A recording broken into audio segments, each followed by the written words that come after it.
Okay, so I think we are probably about okay to start, and we're recording this, and we'll send out the recording to folks. There was a bunch of folks who are interested. I am. Stop sharing here. Thank you, Kathy and John, for joining and introducing yourself in the chat. I'm Tiffany Hartung, Chief Strategy Officer with Interfaith Power and Light, and I'm excited to share this opportunity, this new opportunity for people of faith to help move the needle to really shift financial institutions away from investing in fossil fuel projects. So today in this info session, I'm joined by Ben Siegel here with ClientEarth, and he's going to provide an overview of their work expanding employer retirement investment programs to include fossil-free funds for people of faith. And then he'll share an opportunity right now for how people of faith can get involved and how you all can help. And then we'll open it up for Q&A. And so then can feel free to come off mute and ask questions or drop your questions in the chat, and when Ben can answer them.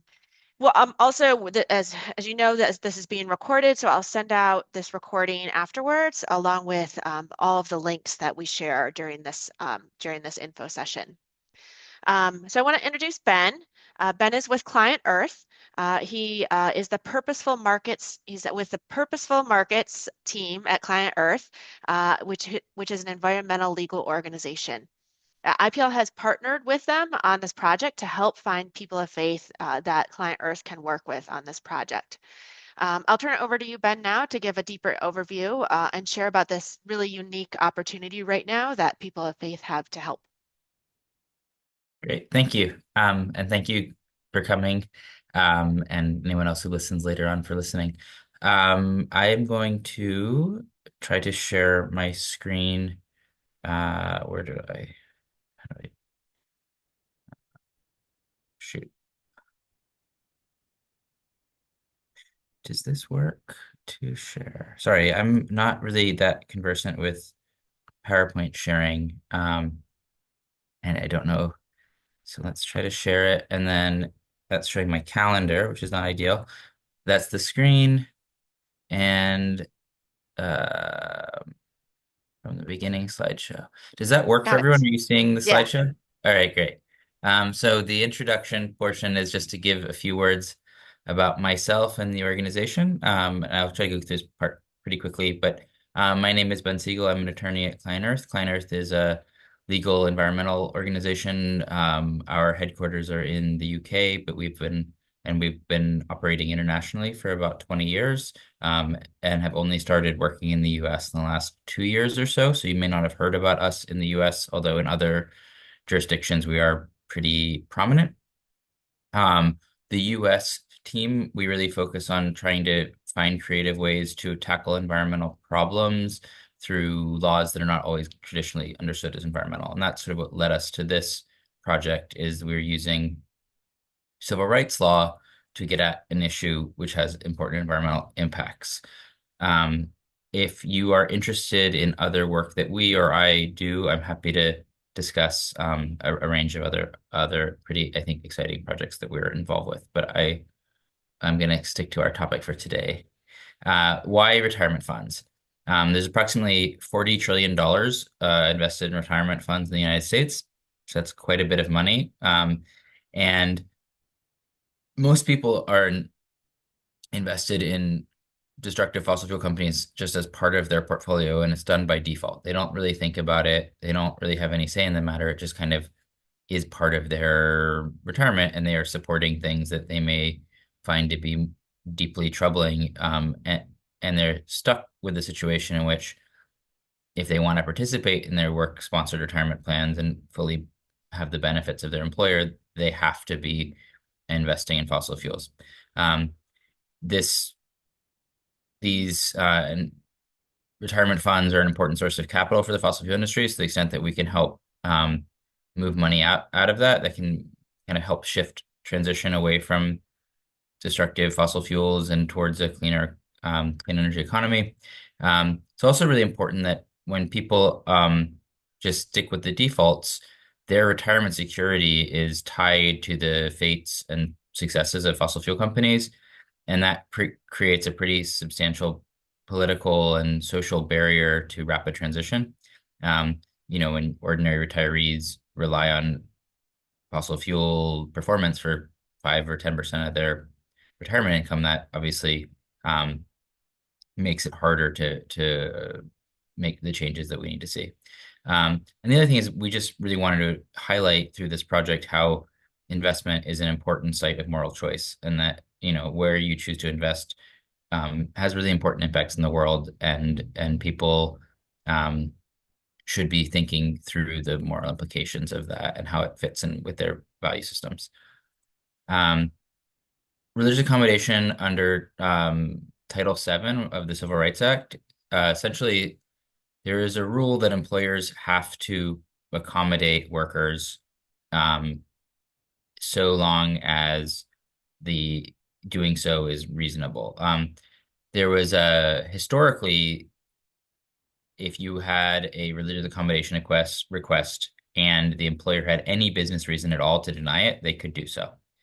But about a last term, so about a year ago, there was a case called Groff v. DeJoy, in which the Supreme Court said that actually no, as long as the burden wasn't substantial, the employer had to provide the accommodation. We looked at that and thought, these sort of only offering dirty investment options forces workers to choose between exercising and living by their faith and values versus receiving the full benefits that their employer is offering to everyone at work. And that kind of conflict is precisely what Title VII is meant to address. You're not supposed to have to choose between being a full-fledged employee or being able to access all the benefits that you're entitled to versus your faith if that conflict can be avoided in a relatively low burden way by your employer. Um, and fortunately, there are now a number of fossil screened options that can be added to a retirement fund menu and made available to workers fairly easily. So we don't believe it's a substantial burden to accommodate people's needs. Our project is about empowering workers to align their values and investments. Because so many different faiths have a creation, care, or stewardship component, it's appropriate across a wide variety of faiths and traditions. The other thing to note is that Title VII's definition of religious is quite broad. It doesn't have to be based in a particular biblical passage or something like that. It just has to be something that guides you in a deeply moral way and how you live. Um, and so it can be a little bit more person to person if it, which is to say that even if people faiths doesn't have a particular like line about climate change, if you interpret the rules around creation care or stewardship to encompass climate change, then this project could be appropriate for you. The other nice thing about our project is that once a menu option is added, everyone at the employer has access to that option. So all you need to have is one person at that employer make the accommodation and have it granted, and that change is then available to everyone at the organization. And then you can let your coworkers know, hey, this is available now. If you feel similarly about the importance of investing in climate safe ways, you have an option. And so it's not like we need a tremendously high number of participants in order to create a pretty substantial change that is accessible to a lot of workers. Um, so the process for workers who are interested in this is we work with them. At this stage, we're sort of early in the process. This is a new theory and a new project. So we are sort of working with our first wave of accommodation requesters to draft and send accommodation request letters to employers. Employers then take a look at that. Typically, what happens is it gets elevated to their investment committees and legal teams who then have to decide what they're going to do with it.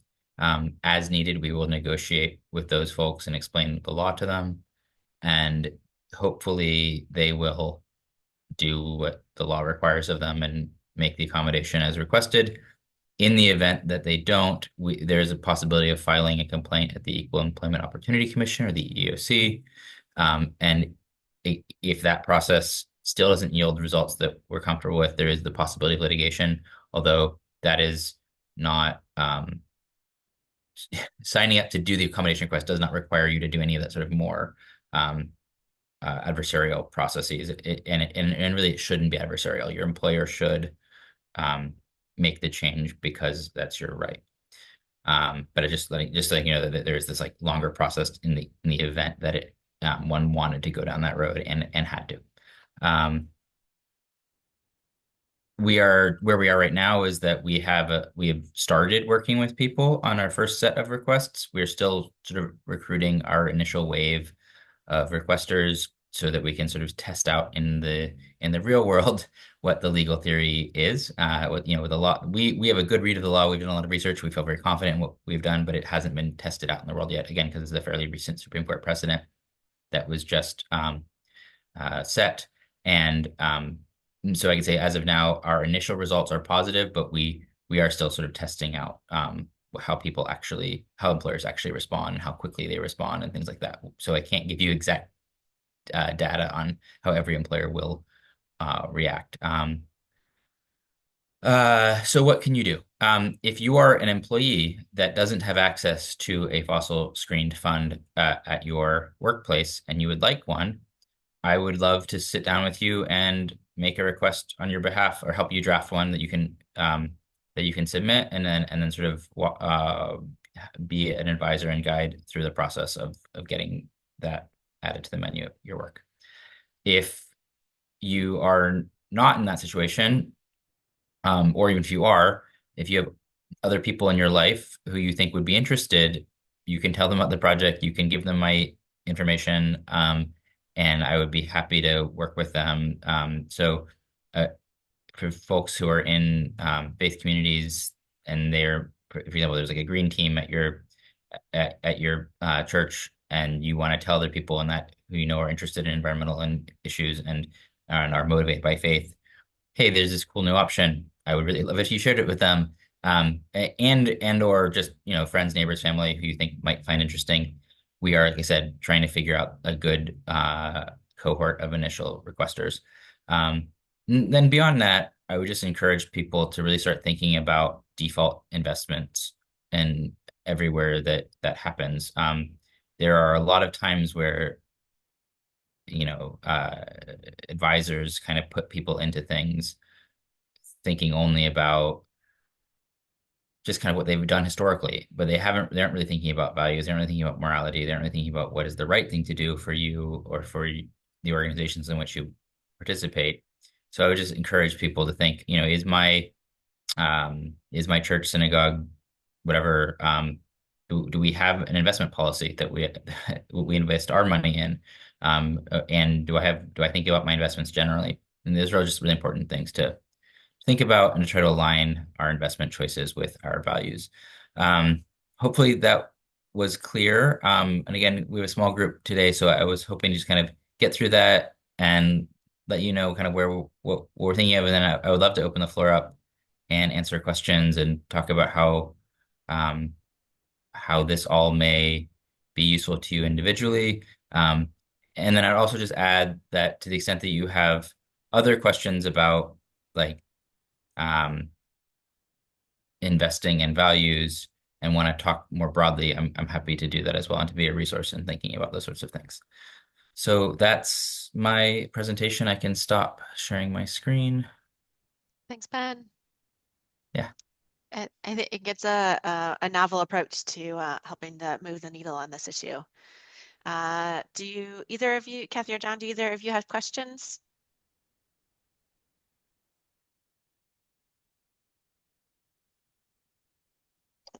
Unfortunately, I'm not working any longer, so I don't think it applies to me. Well, I think that that's a good point that I wanted to speak to a little bit as well. That even if folks are retired or if you are working at a place that does have these options, which is great, I think there's still one of the things has been talked about. We're really trying to find more people of faith who are willing to try this, and so if you have, one ask that we have for you is if could you share this opportunity with your faith community or with your former colleagues, or just sort of help spread the word about this and for folks who are, willing to try this advocacy opportunity.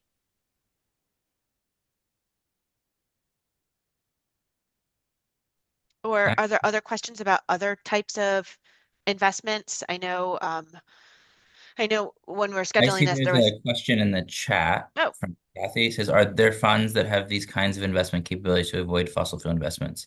Yes. And this might be actually, so there's a website called uh, fossilfreefunds.org, that does maintains a list of this, and sort of assesses basically every fund for the percentage fossil investment.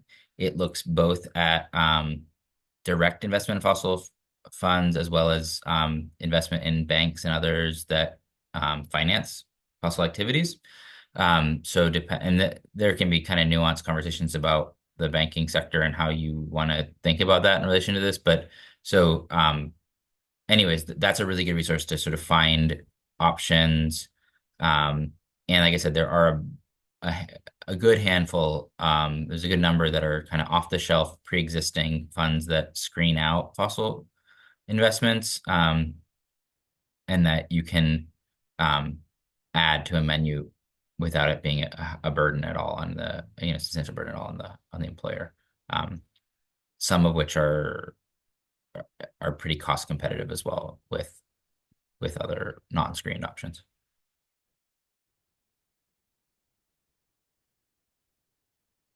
that's a great resource.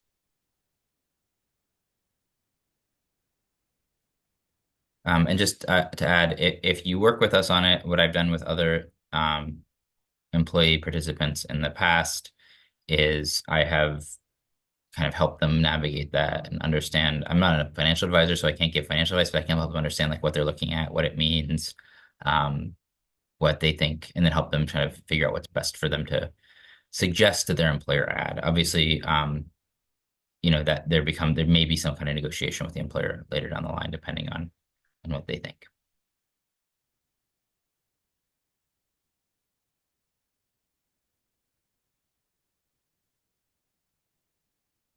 Let me know if there's anything else that would be of interest to either of you, and feel free to ask questions that are broader than the sort of very narrow accommodations request project. If you came because you're interested in thinking about like socially responsible and investing in a different context, like I'd be happy to sort of, we have some time, I'd be happy to sort of chat about that as well. Yeah, thanks, Ben. I did hear in sharing this, I did have some questions from folks about like denominational investing. And so um, that's something Ben can also speak to as well. The other thing I would just say is that Tiffany, if there were you said there are a few folks who had RCP then wrote to you saying they couldn't make it. If they would be interested in just chatting, feel free to just let them know that I'd be happy to set up a time to speak. Sure, I'll do that. I see Kathy had another question. What are some ways this can be introduced to others at our communities of faith? So Do yeah. you want to answer that? Sorry, and I'll Yeah, follow.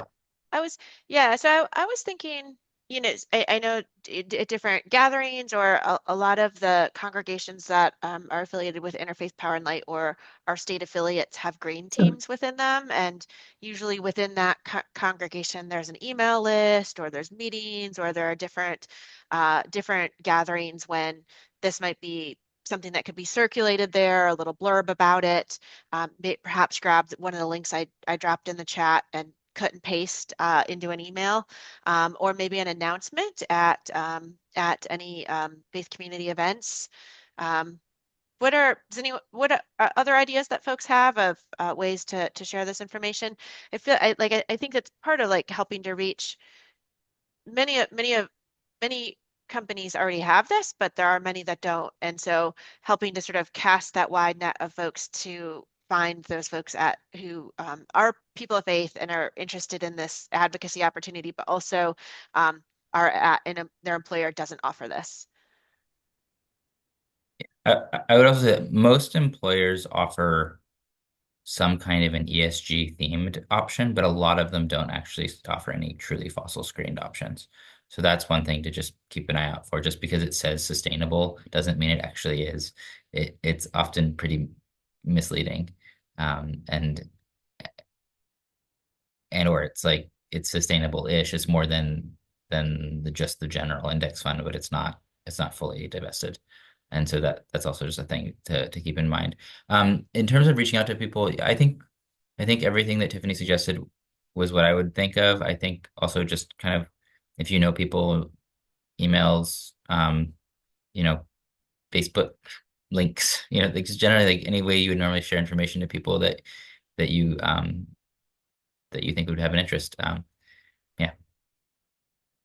Yeah, social media, that's a good point. So if you follow Interfaith Power Light on Facebook or on any of our social media platforms, we have social media content about this right now that you could share if that helps and makes it easy. And I think it links to a blog post with more information.